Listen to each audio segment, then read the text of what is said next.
안녕하세요, 이씨입니다. 꿈에도 그리던 건물주가 됐는데 계속해서 빚만 늘어나게 되는 그런 상황에 놓인 분이 계셔가지고 이런 사례를 좀 간략하게 설명을 드리고 좀 왜 이런 일이 생겼는지 좀 생각도 해보고 좀 그렇게 재발 방지를 위해서 이 방송을 좀 준비를 해봤습니다. 그래서 얼마 전에 그 협력해 주시는 그런 협력부동산에서 건물이 하나 나와 있는 거를 이제 연락을 받았는데 문자로 자세한 내용까지도 해서 임대차 내역이랑 이제 가격 뭐 이런 것들을 다 이제 받았는데 이렇게 왔습니다. 문자가 이렇게 와서 뭐 근저당이 얼마 돼 있고 뭐 보증금 그리고 월세 어떻게 나오고 있고 보증금 합계 이렇게 해서 간략하게 왔는데 내용이 좀 괜찮은 것 같아서 요거를 좀 이제 확인을 해 봤는데 경악을 금치 못했습니다. 왜 그러냐면 이거를 이제 좀 설명을 해 드리자면 은평구에 있는 이제 다가구 주택이었어요. 다가구 하면 좀 아실 텐데 다세대하고 좀 차이점이 있고 요거는 이제 각기 호수로 해서 분양을 하지 못해요. 다가구 같은 경우에는. 그래서 다세대를 보통 이렇게 건축을 하게 되고 신축을 하게 되면 선호를 하는데 그게 이제 이런 경우 좀 상황에 따라서 이제 호수별로 명의를 다르게 해서 이제 분양을 할 수 있는 그런 게 이제 다세대가 되겠습니다. 다가구는 그렇게 할 수가 없습니다. 네, 일단 요거 설명을 드리면 은평구에 있는 이제 신축 빌라였고 총 87평 대지에 이제 지어져 있고요. 2종 일반 주거 지역입니다. 그리고 필로티 구조로 요 이제 사진과 같이 되어 있고 5층짜리 건물이에요. 그래서 연면적은 161평 그리고 다가구로 10세대가 들어가 있습니다. 그리고 전월세 보증금은 다 합쳐서 9억 2,200만 원 이렇게 보증금을 받았고요. 그리고 월세는 월 270만 원이 발생이 되는 그런 건물입니다. 그래서 여기 이제 건물주 분하고도 좀 상담을 마쳤는데 오랫동안 여기에 이제 단독주택으로 가지고 계시던 곳이에요. 그런데 건축하는 그런 업체가 이쪽에 이제 건물을 올리자, 빌라를 올리자 해서 이제 가지고 계신 그 토지에 근저당을 잡아서 이제 건축을 한 그런 사례입니다. 근데 일단 허가 자체가 다각으로 좀 잘못됐고 근저당을 이제 15억을 받았는데 그 15억에 대한 이자가 이분이 이제 은퇴하시고 뭐 마땅히 이제 직업이 없다 보니까 굉장히 높은 이자로 해서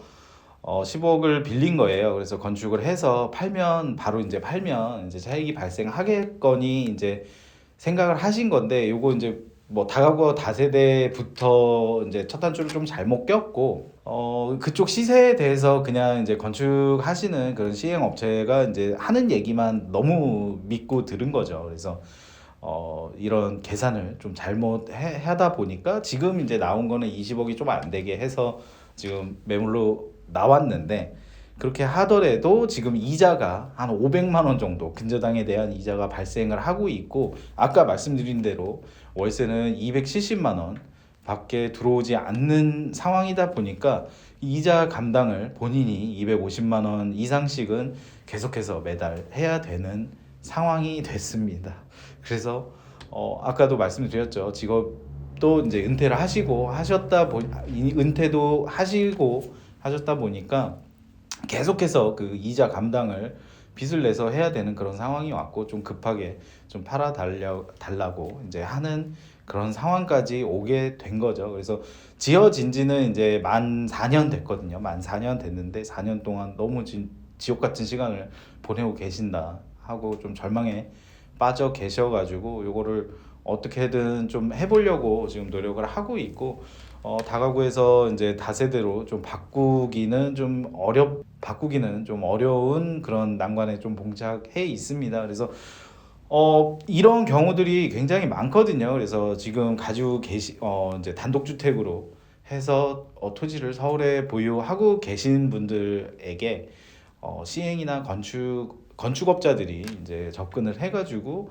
이렇게 해서 건축을 하고 분양을 하자 해서 꼬드기는 경우가 많이 있거든요. 그래서 이런 사례들이 나오고 있거든요. 그래서 본인이 꼭 뭐 잘 모른다 하면 그 사람만 너무 덜컥 믿지 마시고 여러 군데 좀 문의를 해 보시고 동네에 이제 있는 부동산에 물어보시면 사실 모르는 경우도 많이 있을 거예요. 근데 이런 경험이 있는 그런 부동산들은 좀 잘 상세하게 알려줄 거고 이제 시세에 맞게 나중에 이제 분양을 한다거나 나중에 팔 것도 좀 잘 계산을 하셔서 그거를 다 확인한 후에 건물주가 돼야 좀 행복한 그런 건물주가 될 수 있겠습니다.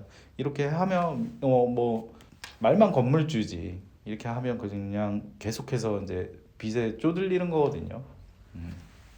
주의를 꼭 하셔야 되겠습니다.